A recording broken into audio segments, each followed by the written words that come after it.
Bonjour et bienvenue dans notre programme Glorieuse Destinée. Vous avez fait le bon choix. Vous vous trouvez au bon endroit, sur ce terrain béni de la méditation de la parole de Dieu. Je suis sûr que Dieu a quelque chose pour vous. Et aujourd'hui, j'ai intitulé mon sujet « Cœur brisé ». Et je crois que Dieu manifeste une tendresse toute particulière à l'égard de ceux qui ont souffert ou souffrent encore. Je vous propose de prier. Remettons sans attendre ces moments entre les mains de Dieu. Seigneur, merci pour ta présence, merci pour le ministère de ta parole. Et je veux prier aujourd'hui pour qu'au travers de cette émission, ceux qui sont en souffrance puissent trouver en toi la guérison de leur cœur. Tu es celui qui a le pouvoir de guérir physiquement, mais aussi intérieurement. Et je crois que le ministère de ta parole, conjugué à celui du Saint-Esprit, peut apporter la guérison dont le cœur a besoin. Au nom de Jésus, Amen. Gloire au Seigneur. Dieu soit loué pour ces moments bénis où nous pouvons nous placer devant Dieu pour qu'il dirige nos vies. Notre destinée en Jésus est tellement importante. Alors j'aimerais vous faire connaître l'un de mes livres, parce qu'évoquant le cœur brisé aujourd'hui, j'aimerais vous recommander un livre que j'ai eu plaisir à écrire. Son titre, « Votre cœur a-t-il été piétiné ?» Votre cœur a-t-il été piétiné? Ce livre comporte tout un enseignement et des magnifiques anecdotes de cœurs qui ont été consolés, restaurés, guéris grâce au message de l'Évangile et au ministère du Saint-Esprit. Nous désirons aider tous les internautes et les téléspectateurs dont le cœur a été malmené à puiser dans l'œuvre et la personne de Jésus leur restauration, leur guérison. Alléluia! N'est-ce pas magnifique? Allez, je vous propose de marquer une pause célébration avec Jean-Luc Gadreau qui chante « N'abandonne pas ». Il ne faut surtout pas abandonner, il faut continuer car il y a de l'espérance. Jésus est là pour saisir nos mains et pour nous faire marcher et pour nous rendre la guérison dont nous avons besoin. On l'écoute maintenant.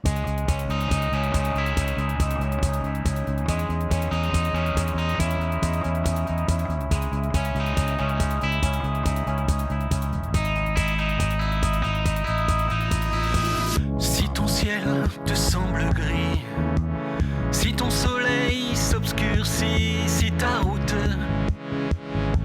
te semble plein d'épines, n'abandonne pas si tu te sens fatigué, si tu ne veux plus marcher, si tu n'as plus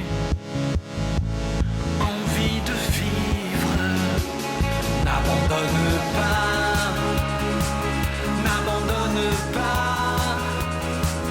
N'abandonne pas, non, non, non, n'abandonne pas. Si tu te sens isolé, si tu as perdu la paix, si pour toi plus rien n'a de saveur, n'abandonne pas.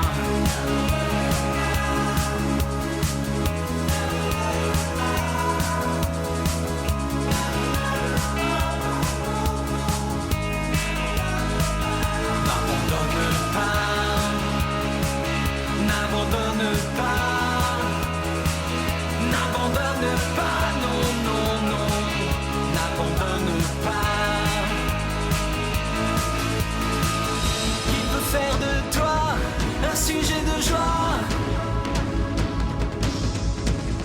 un rayon de soleil pour les autres.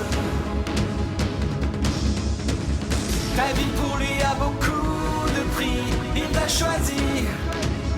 Garde confiance en lui. Garde confiance en lui. N'abandonne pas. N'abandonne pas. N'abandonne pas. N'abandonne pas. Non, non, non. N'abandonne pas.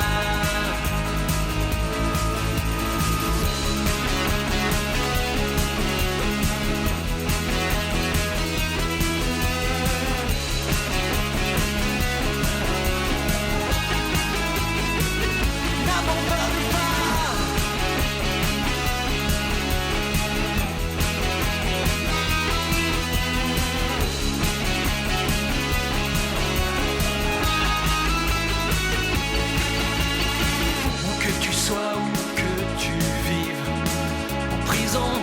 Ô fugitif, n'oublie jamais ce cri qui vient de Dieu.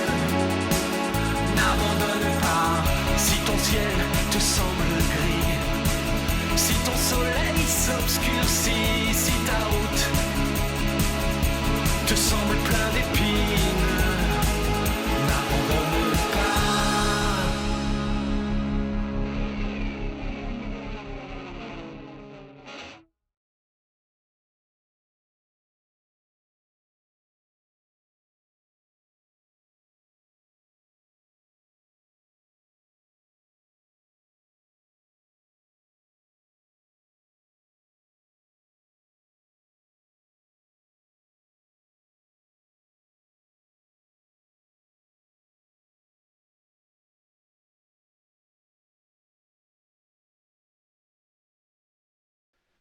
Merci à Jean-Luc pour ce chant magnifique.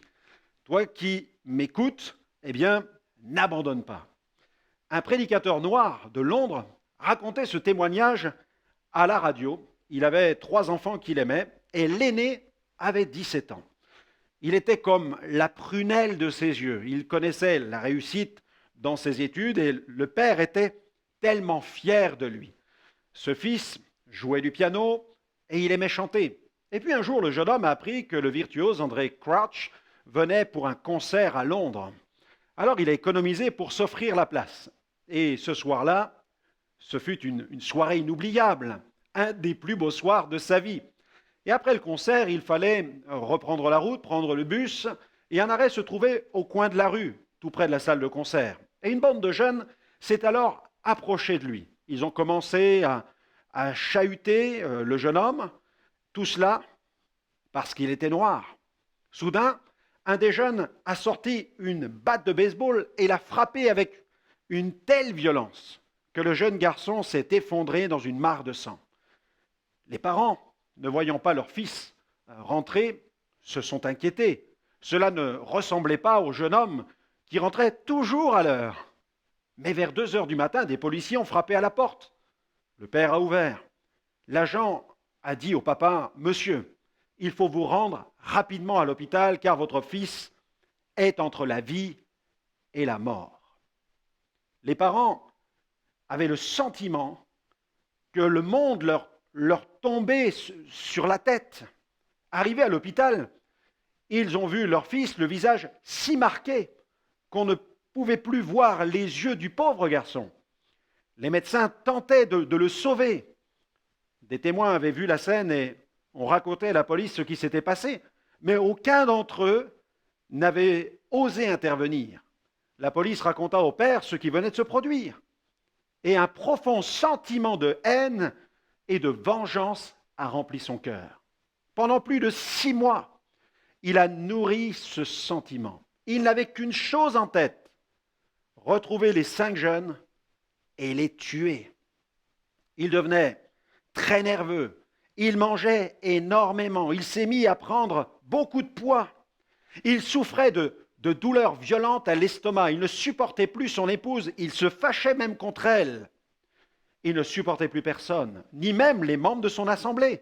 Il était vide, en colère, il était desséché. Ses sermons avaient même perdu toute leur onction, toute leur fraîcheur.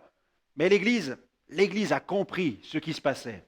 Et elle s'est mise à prier pour son pasteur. Et un dimanche matin, le Saint-Esprit a confronté le serviteur de Dieu dans son bureau. Il a pleuré et le Seigneur l'a éclairé en lui disant ceci. Tu dois te libérer de ces 5 jeunes. Tu dois les bénir car tu te détruis. Ce matin-là, il a pris la décision de pardonner. Il s'est présenté devant l'Église en pleurant et il a demandé pardon aux membres qui étaient présents. Cela faisait 6 semaines qu'il n'était pas allé à l'hôpital voir son fils car il ne supportait plus de le voir dans un tel état. Alors, l'après-midi même, sa femme et lui sont retournés à l'hôpital. Ils se sont assis près du jeune garçon.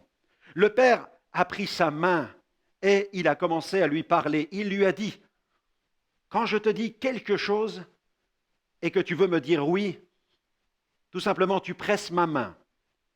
Mais si tu es contre, tu ne fais rien. Mon fils, je déteste ceux qui t'ont fait du mal. Mais aujourd'hui, Dieu m'a parlé et il m'a demandé de ne plus m'accrocher à cette haine. J'ai pris la décision de pardonner. Soudain, la main du garçon se resserra sur celle de son père. Les parents virent des larmes couler sur le visage du jeune homme et il bougeait de telle manière qu'on avait l'impression qu'il voulait parler. Alors l'épouse a dit au père, « Nous devrions prier pour lui maintenant. » Ils ont posé leurs mains sur la poitrine de l'enfant et remercié Dieu pour sa fidélité. 45 minutes plus tard, le garçon a commencé à bouger sa tête. Ensuite, il a bougé ses mains et il s'est mis à parler. Il s'est tourné vers son père et il lui a dit ceci. « Papa, je suis si content pour toi. Tu as choisi de leur pardonner. Tu sais, quand le premier gars m'a frappé, j'ai senti les os de ma joue se briser. Je me suis effondré à ce moment-là. Et j'ai crié dans mon âme, « Je te pardonne, je te pardonne. » Votre cœur a-t-il été durement piétiné? Avez-vous été victime du rejet, de la calomnie, de mauvais traitements, d'insultes? Alors ce message est pour vous, il est pour vous. Qui d'entre nous n'a jamais été blessé? Ce livre, Votre cœur a-t-il été piétiné, nous appelle à ne pas nous laisser gagner par l'amertume, mais à regarder à Christ. Il est notre allié dans la souffrance et il désire nous remplir de sa paix. Alors retrouvez ce livre sur notre site internet www.gospelvision-international.com.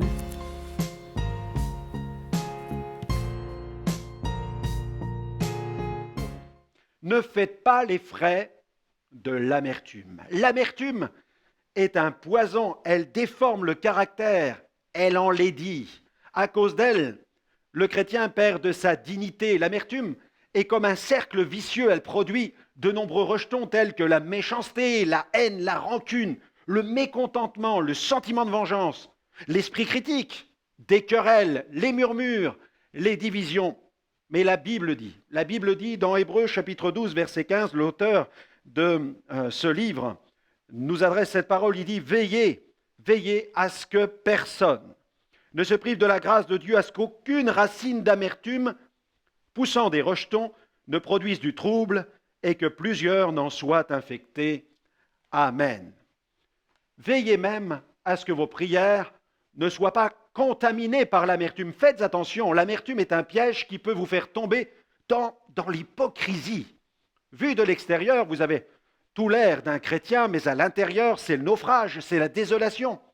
Malheureusement, trop de chrétiens qui ont été blessés laissent l'amertume envahir leur vie de prière. Ils tombent dans une forme d'autisme spirituel, une forme d'enfermement. L'amertume peut devenir une véritable prison. J'ai vu des chrétiens liés par l'amertume réclamer la justice expéditive de Dieu sur ceux qui ont été à l'origine de leurs blessures.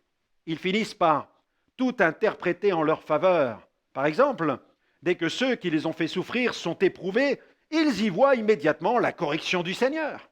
Je me souviens d'un pasteur qui racontait quelques problèmes qu'il avait rencontrés avec des chrétiens de son assemblée. Un jour, ce pasteur fut victime d'une maladie et soudainement, certains membres de l'assemblée ont fait courir le bruit que Dieu était en train de le juger. Mais Dieu résiste à ceux qui prient avec un esprit de jugement. Le chapitre 58 du prophète Ésaïe décrit l'état de cœur de l'intercesseur. Et cet état de cœur lui attire toute la faveur de Dieu. Je vous invite vraiment à étudier aussi ce chapitre 58, où il est question du vrai et du faux jeûne. Le juste se confie dans la justice parfaite de Dieu et non dans le jugement de Dieu. Il y a une différence entre attendre la justice de Dieu et attendre le jugement de Dieu. Car attendre le jugement de Dieu signifie être convaincu que Dieu ne peut plus faire miséricorde, qu'il n'y a plus d'autre choix. C'est être sûr du jugement expéditif de Dieu dans telle ou telle circonstance. Cela signifie aussi ne laisser aucun espace pour une quelconque manifestation de la miséricorde de Dieu. Lorsqu'une personne tombe dans un esprit de jugement, il n'y a plus la place pour la miséricorde dans son cœur. Un tel état de cœur ne reflète pas les sentiments du cœur de Dieu. De plus, c'est une grave prétention que de penser à la place de Dieu. Dans le psaume 112, verset 5, il est écrit « Heureux l'homme qui exerce la miséricorde et qui règle ses actions d'après la justice. » N'oublions pas Matthieu 7, verset 2, « Car on vous jugera du jugement dont vous jugez, et l'on vous mesurera avec la mesure dont vous mesurez. » Le statut de victime ne peut nous octroyer le droit de juger et de condamner ceux qui nous ont fait souffrir.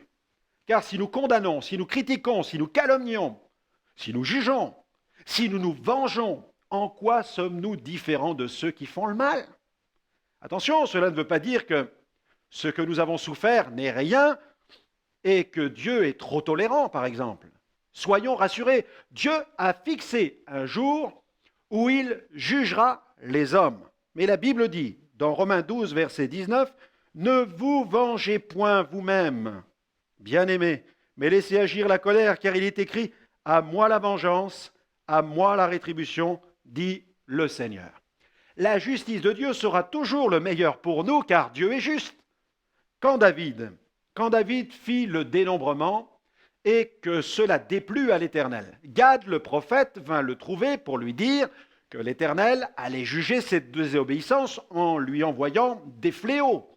Dans cette histoire, David devait choisir entre les 3 fléaux suivants, c'était 7 ans de famine, 3 mois de fuite devant ses ennemis ou 3 jours de peste. Il fallait faire le choix.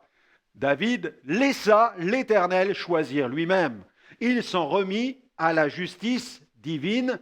Pourquoi? Parce qu'il savait qu'elle était parfaite.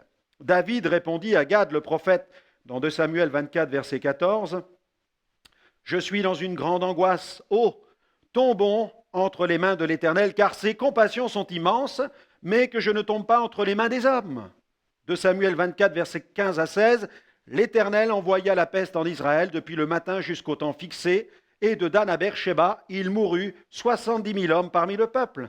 Comme l'ange étendait la main sur Jérusalem pour la détruire, l'Éternel se repentit de ce mal, et il dit à l'ange qui faisait périr le peuple, « Assez, retire maintenant ta main. » L'ange de l'Éternel était près de l'aire d'Aravna, le Jébusien. Le juste est appelé à être un instrument de miséricorde. Il est aussi appelé à réclamer la miséricorde plutôt que le jugement. Dans Jacques 2, 13, « Car le jugement est sans miséricorde pour qui n'a pas fait miséricorde. » La miséricorde triomphe du jugement. Le juste veille à garder un esprit bien disposé. Dans le psaume 51, verset 12, « Ô Dieu, crée en moi un cœur pur, renouvelle en moi un esprit bien disposé. » Surtout, ne blâmez pas Dieu. Dieu est votre meilleur allié dans la souffrance. Ne vous le mettez pas à dos. C'est une erreur de se révolter contre celui qui veut nous sauver en cherchant à le blâmer. C'est une erreur.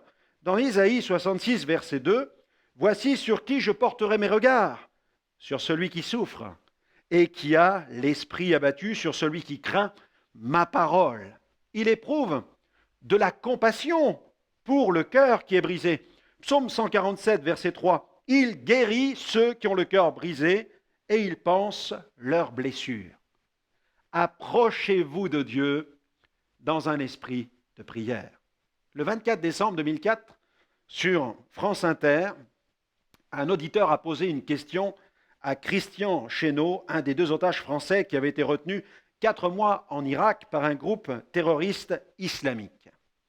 Eh bien, pendant votre captivité, voici la question, quelle a été votre position face aux religions, face à Dieu? Avez-vous prié au contraire? Avez-vous eu une position de rejet par rapport à la foi?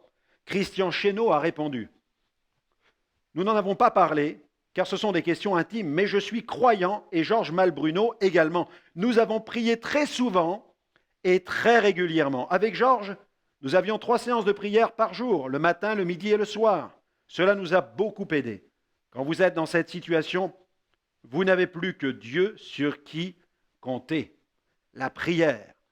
La prière permet à Dieu de nous donner les premiers soins lorsque nous sommes blessés. La prière exprime une marque d'ouverture. Lorsqu'une personne est blessée, elle a tendance à se replier, à se protéger. Son capital confiance est largement entamé. Mais quand nous décidons de prier, nous montrons à Dieu que nous sommes disposés à recevoir ses soins. Jacques 5,13. Quelqu'un parmi vous est-il dans la souffrance qu'il prie? Jacques 4,8. Approchez-vous de Dieu et il s'approchera de vous. Avant d'appeler le pasteur, avant d'appeler les anciens, appelez Dieu. On ne peut pas tout dire à un homme, mais on peut tout dire à Dieu. Le secours des hommes peut tarder, mais celui de Dieu ne tardera jamais. Le pasteur est absent, il est occupé. Tournez-vous vers Dieu, il est disponible 24 heures sur 24. La prière va permettre au Seigneur de soigner votre cœur blessé. Dans le psaume 30, verset 2, « Éternel, mon Dieu, j'ai crié à toi, dit le psalmiste, et tu m'as guéri. » Le psalmiste reconnaît que la guérison est venue quand il a crié vers Dieu. C'est l'Éternel qui a opéré lui-même la guérison. Alors ne tardez pas, invoquez-le, demandez-lui de vous guérir. Vous pensez peut-être, cela ne sert à rien. Ou alors, et il sait tout. Il n'est pas nécessaire de lui raconter tout cela. Votre conjoint, ne sait-il pas que vous l'aimez? Et pourtant, il aime vous l'entendre dire. Dieu sait tout, c'est vrai. Mais il prend plaisir à nous entendre lui dire notre amour. Il apprécie nos prières et il aime nous voir venir vers lui pour déposer nos fardeaux.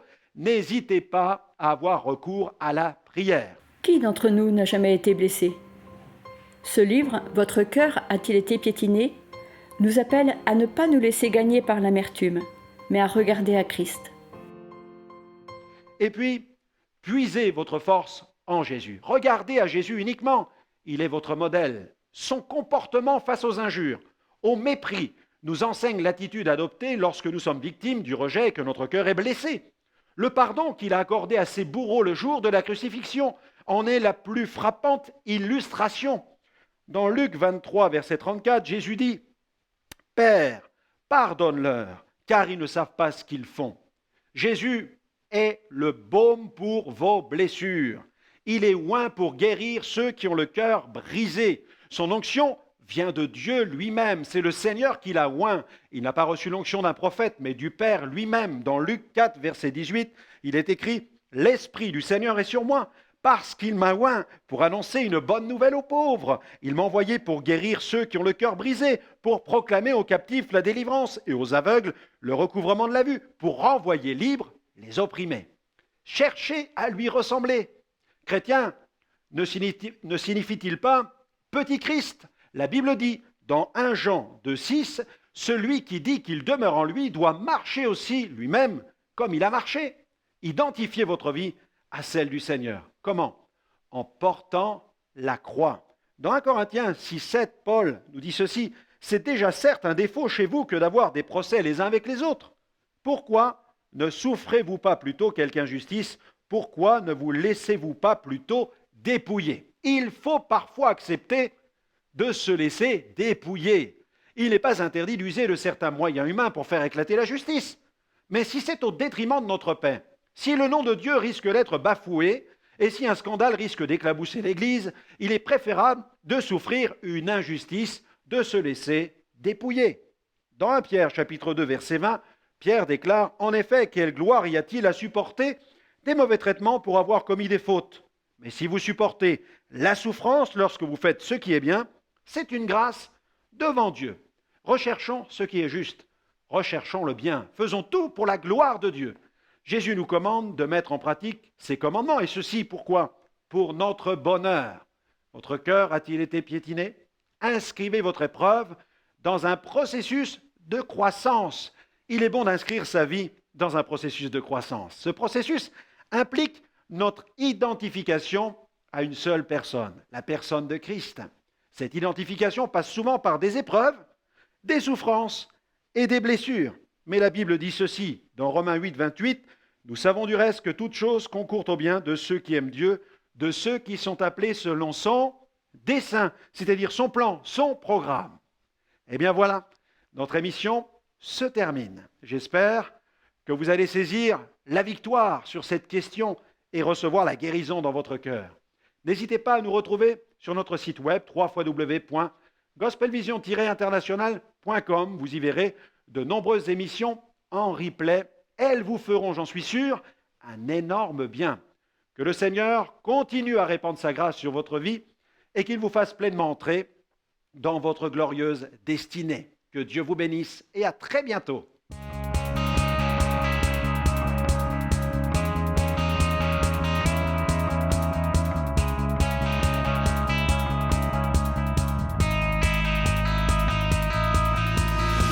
Si ton ciel te semble gris, si ton soleil s'obscurcit, si ta route te semble plein d'épines, n'abandonne pas. Si tu te sens fatigué, si tu ne veux plus marcher, si tu n'as plus envie de vivre, n'abandonne pas, n'abandonne pas, n'abandonne pas, non, non, non, n'abandonne pas. Si tu te sens isolé, si tu as perdu la paix, si pour toi plus rien n'a de saveur, n'abandonne pas.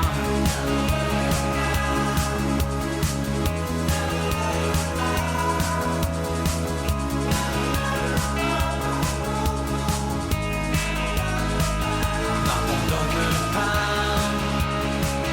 n'abandonne pas, n'abandonne pas, non, non, non, n'abandonne pas. Il veut faire de toi un sujet de joie, un rayon de soleil pour les autres. Ta vie pour lui a beaucoup de prix, il t'a choisi. Garde confiance en lui, garde confiance en lui. N'abandonne pas, n'abandonne pas.